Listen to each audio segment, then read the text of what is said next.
Hi, thanks for joining us for the Family Plot, Gardening in the Mid-South. I'm Chris Cooper. Summer celebration is just around the corner and the Kitchen Divas are at it again.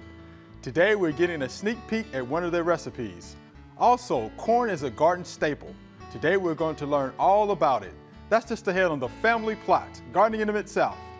Production funding for the Family Plot, Gardening in the Mid-South is provided by Goodwin's Landscape and Garden Center in Germantown since 1943 and continuing to offer its plants for successful gardening with 7 greenhouses and 3 acres of plants, plus comprehensive landscape services. International Paper Foundation, the WKNO Production Fund, the WKNO Endowment Fund, and by viewers like you. Thank you.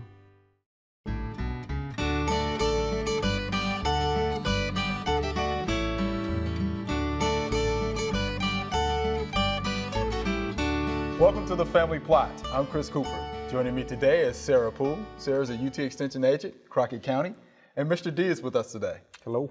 Thanks for joining us. Thanks for having us. All right, so summer celebration is right around the corner, Sarah. So you want to tell the folks a little bit about it? Sure. Summer Celebration is an annual event we have at the West Tennessee Research and Education Center in Jackson, Tennessee, the second Thursday of July every year.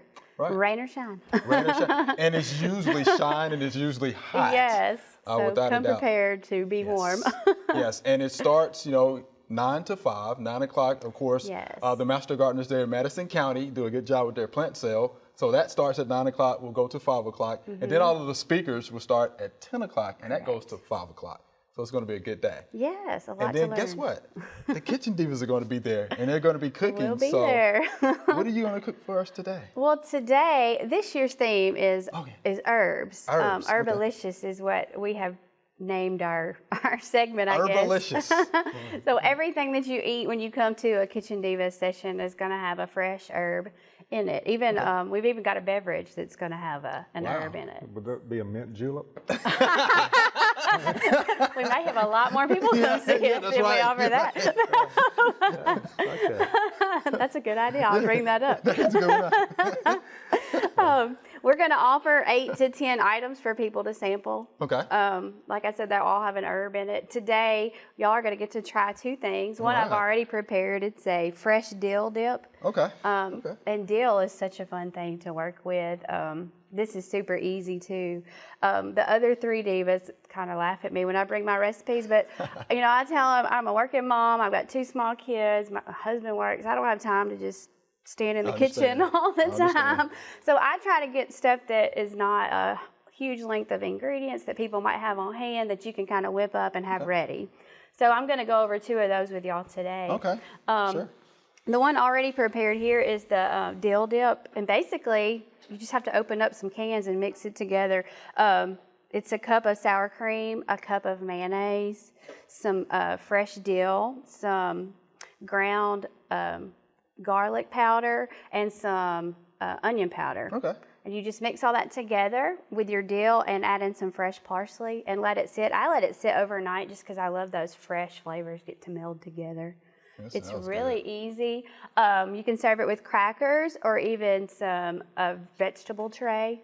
Okay. So it's versatile and it's real easy and it's not heavy. In the summertime we want light, cold stuff to eat. Sure. So that's an easy one that you can make ahead of time. Okay. Good deal. So I'm going to actually make one here with y'all today called the marinated garbanzo bean salad. Yeah. And if you're not familiar with garbanzo beans, they also are referred to as chickpeas.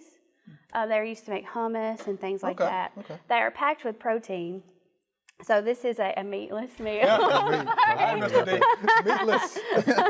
This is a meatless meal, but we are packing it with some protein. These have a lot of protein in them, and really there's not any fat, hardly any calories in this as well too. So, it's all fresh ingredients, things that you might have on hand, hopefully. But basically what I've done here, I've taken, it's just a can of garbanzo beans. They're very easy to find at your store. I drained and rinsed them to get any of the salt and things that may be on there added. And I let them sit in a colander for a little while to get all the liquid out of them because you don't want a runny salad. Okay. So I've done that. And then the marinade is very simple. It's just a balsamic vinegar and an extra virgin olive oil. And I added a little garlic powder to that and whisked that together and then poured that over the beans. And they've been marinating since yesterday afternoon, so hopefully they'll be so they're good gonna of be good. flavor. Yes. Okay. So all we're gonna do now is just simply open this and add it to our bowl. You can smell it right away when I open it. Well, y'all can. Yeah, I see Mr. D is already eyeing it. You better watch out, Sarah. And I'll tell you, when you come to see Kitchen Divas, we'll give you the recipes, but then we'll tell you how we did it. Okay. I don't want you to see the recipe online and think, well, she didn't do it that way. Okay. So what I've done here, I'm going to leave the dressing in here, as y'all can see. The recipe tells you to do some other steps, but this is easier. And if you feel like when you've made your whole salad that you need a little bit more of that dressing, just add what you like to taste. So we encourage people to play with their food. Okay. So then I've added this. I've cut up a tomato, which we'll have, some people already have now, fresh out of your garden. We're going to put that in here. A cucumber. Yeah. If you don't like cucumbers, and I know some people have trouble eating cucumbers, you could add celery. You could add bell peppers, really anything. This is just to give it a crunch. Okay. But I think even onion, if you wanted to add an onion. But this is easy to substitute your favorite fresh vegetables into. Well, we like those veggies now. Yes. Yeah, this is a really healthy thing. So I'm just going to give this a good start. It's colorful too. That's good. Yeah. And by the way, Sarah, It this recipe is actually going to be online at familyplotgarden.com. So if folks want Okay, to great. check it out, they can go to the website and see it. Well, that's easy enough. Good. Yeah, we're just going to mix that up and get those flavors going. This also is one that's good to make ahead of time and let it sit and kind of flavor up. I do have fresh basil. The recipe calls for fresh basil or fresh oregano, so whatever you have on hand.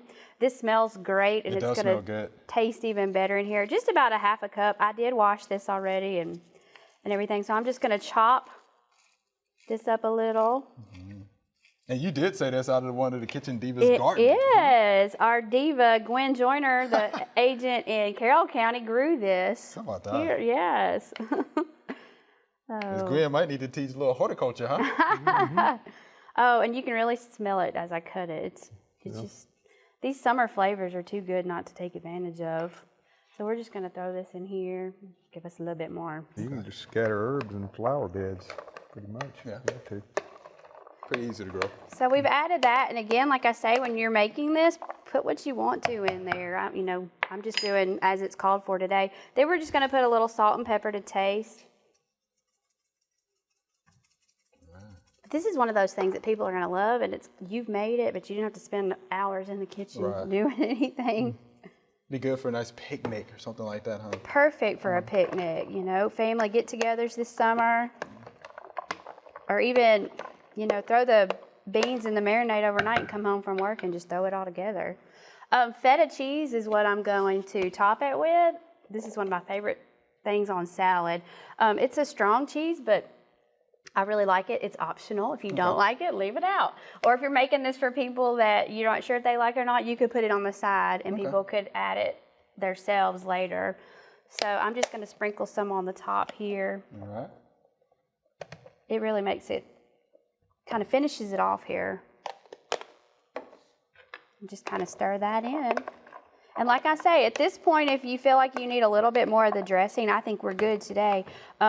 This is where you could kind of taste it and see if you need more salt and pepper, if you wanted to add more of the balsamic vinegar or more of the olive oil. This would be the time to do that. All right, well, let's go ahead and taste that then. Yes, it's ready. I'm good. I'm ready. Sit down. There we go. Let's do that. And then there's crackers for that one. Okay. If y'all want to try that. I'm going to spoon you some on here. It is a really colorful dish. He's ready. All ready. Okay. And you could not use the whole can of garbanzo beans if you feel like it's too much. This is a recipe that's very easy to manipulate and make your own. Yeah, that's good.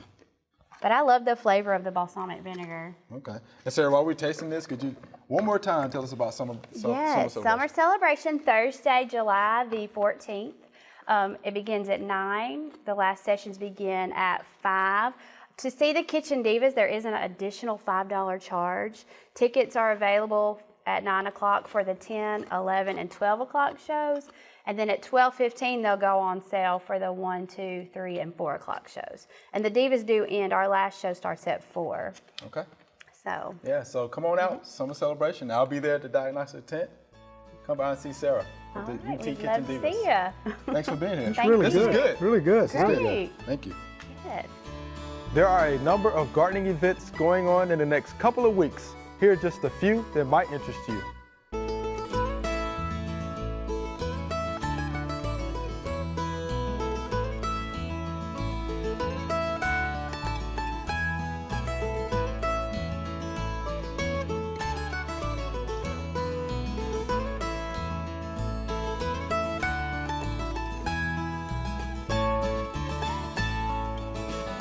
All right, Mr. D, let's talk a little bit about corn.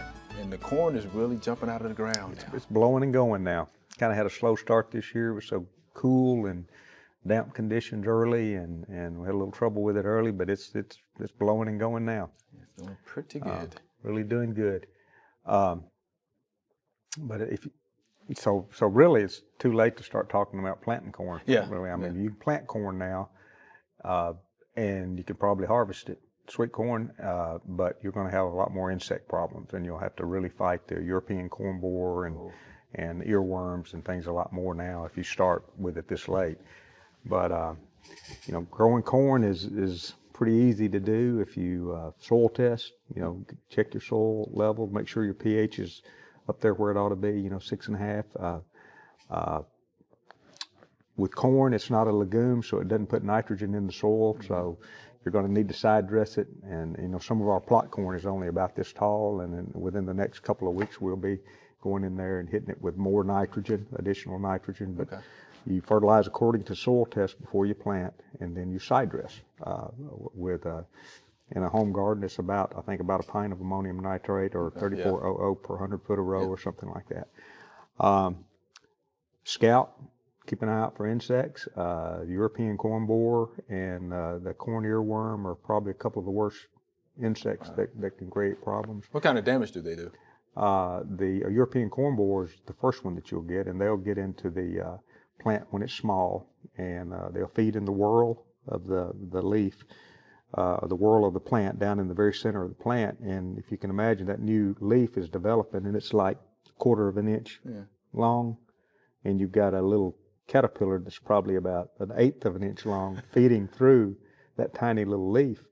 And then the corn plant continues to grow, and when the leaf becomes 36 inches long and 4 inches wide, those little bitty holes are that, like, you know, they're like a quarter of an inch in diameter. They really look like you have a real big critter feeding on your leaves, but it's old damage, and it really doesn't affect the plant.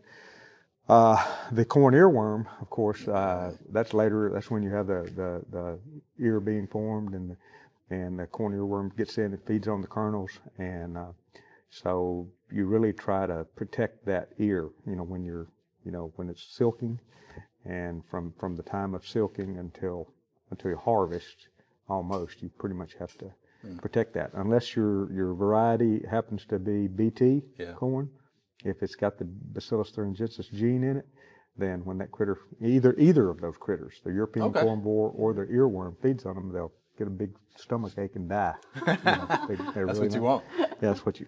And I know there's some BT varieties out there. The most popular varieties, Silver Queen is the white, sweet, really sweet corn, which is really good. And then Peaches and Cream is one that's kind of mixed between white and yellow, and it's really sweet also. It's a good variety. Harvesting sweet corn is important. It's best to harvest it early in the morning, and you realize that the sugars in the sweet corn, as soon as you harvest it, begins to turn to starch. So harvest it early in the morning, and try to get it in a cooler or something to slow down that breakdown of sugar to starch, and harvest only what you need, but harvest it right. If you wait too late, then the kernels will get real hard, and so it's best in a home garden situation if you can kind of stagger your plantings. Plant a row or two, and then wait a couple of weeks, plant another row or two. That way you'll spread out your harvest a little bit. It's a good idea. What about hills versus rows as far as planting your corn? Does it make a difference? I don't really think so. I know I've always planted corn in rows, and you don't get corn too thick. It's a big plant. It takes a tremendous amount of nutrients from the soil, and takes a lot of water to produce corn. And so 8 inches apart is close enough for sweet corn. You can even stretch it out a little further than that, but 6 to 8 inches apart is good if you don't have a lot of space in rows. And there's no need to bed it up. But they will work in beds, or it's just not as you need some room to grow corn. Yeah. Realizing you only get 1 ear, maybe 2 ears off each plant.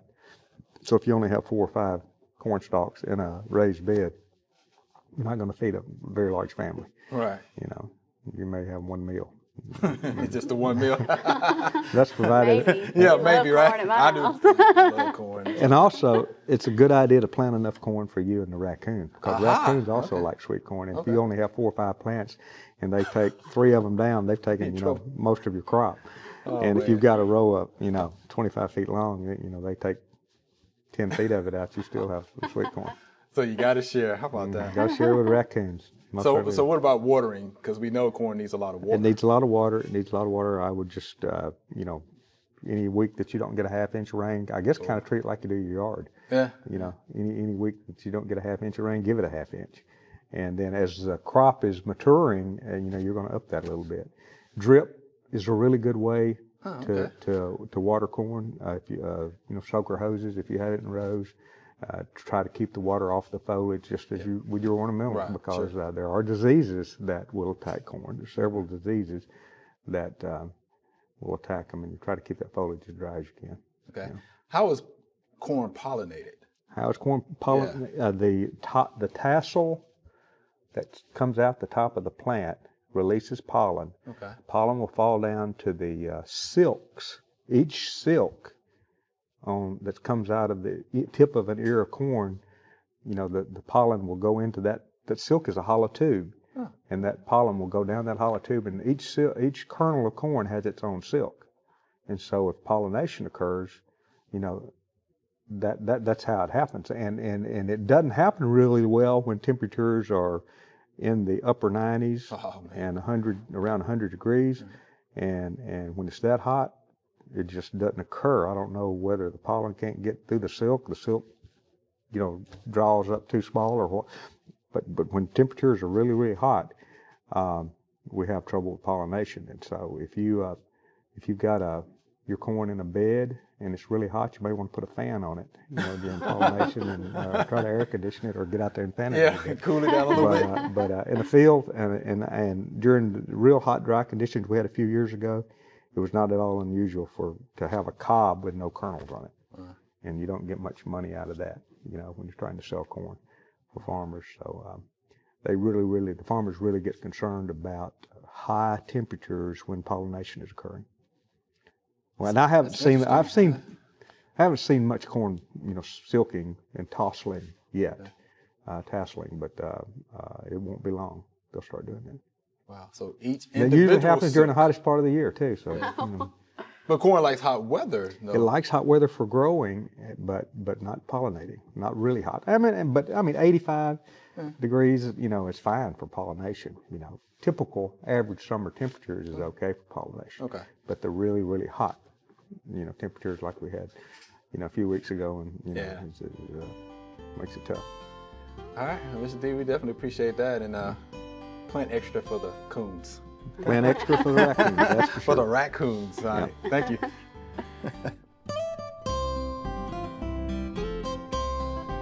So you want to kill grass weeds around your desirable plants, but instead of filling up a 2-gallon container of said herbicide, how about just grabbing the herbicide, have a piece of cloth, and we're going to do the wipe technique.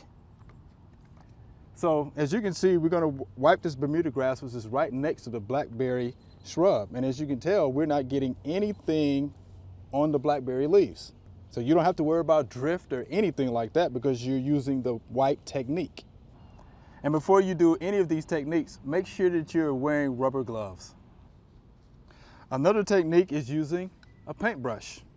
We're going to dip this in our solution here. Okay. And we're going to wipe this on this nutsedge.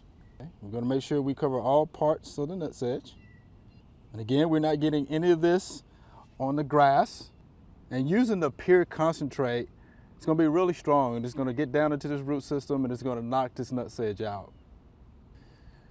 All right, Sarah, 2 techniques. You can use the wipe technique with the cloth, or you can use the paintbrush technique.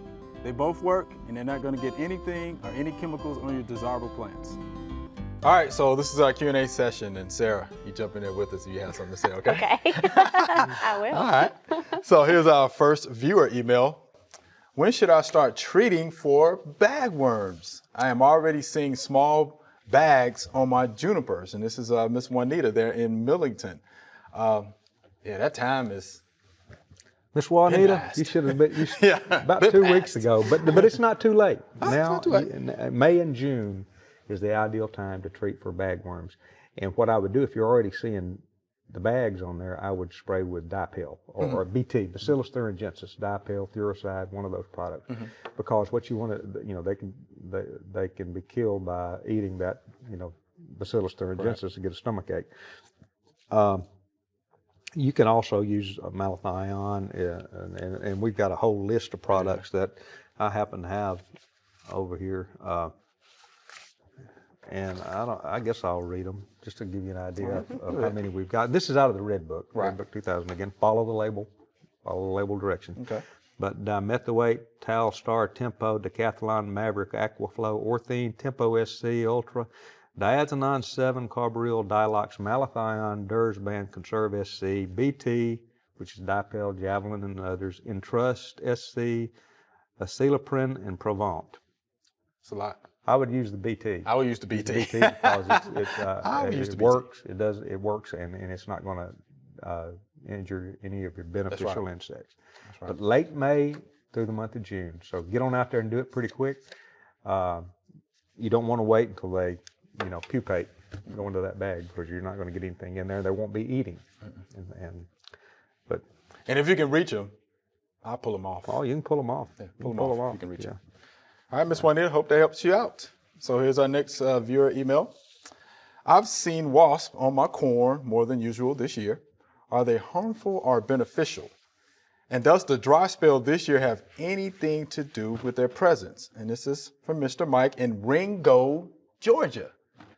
So thanks for watching, Mr. Mike. Ringo, Georgia. And obviously they had a dry spell. Yeah, I We guess didn't have so. too much of a dry spell down this way. We've not had a dry spell. But wasps are beneficial. Yes. I would say that would be a beneficial. They will, attack a lot of caterpillars and things like that. I don't know whether the dry spell has any effect on the number I of wouldn't think wasps so. that are there. It might just indicate that there's something for them to predate upon, they're predators. And so, take care of those wasps. Just don't get up too close and personal with them, because they might take it wrong. That's right. You don't start swatting. Yeah, doing don't start things swatting like a that. wasp or anything like that. But I'd certainly, it'd be good to have a wasp or a beneficial with just about any crop. Yeah, I think they're only there to help. They're beneficial. Just don't aggravate them. Right, don't aggravate them. That's They'll be right. fine. All right, so here's our next viewer email. I have mushrooms growing in my mulched beds. Do I need to get rid of the mulch? I wouldn't get rid of I that wouldn't think mulch. so, no. To me, mushrooms and hardwood mulch go together for the most part. Yeah, those mushrooms are just feeding on the organic matter, That's right. and they're not going to injure your plants. And It's a fungi with a supply of food. that's right. Just go out there with a broom if they bother you, and sweep them up or rake them out of the way if they bother you. If not, leave them there. I just leave them there. Yeah, because they eventually go away. They're just going to sit there. and they've probably seen a lot of it now because of all the rains Right. that we've gotten. Right. So again, it's not a big problem. If you're using organic mulch, you're going to have mushrooms. A mushroom. So it's not that big of a deal. No. All right, so Mr. D, Sarah, That's got us. me today. Yes, it was fun. All right. Remember, we love to hear from you. Send us an email or letter. The email address is familyplot@wkno.org, and the mailing address is Family Plot 7151 Cherry Farms Road, Cordova, Tennessee 38016. Or you can go online to familyplotgarden.com. That's all we have time for today. To get Sarah's delicious recipe for marinated garbanzo bean salad, go to familyplotgarden.com. Also, you can see the full garden calendar. Thanks for watching. I'm Chris Cooper. Be sure to join us next week for the Family Plot, Gardening in the Mid-South. Be safe.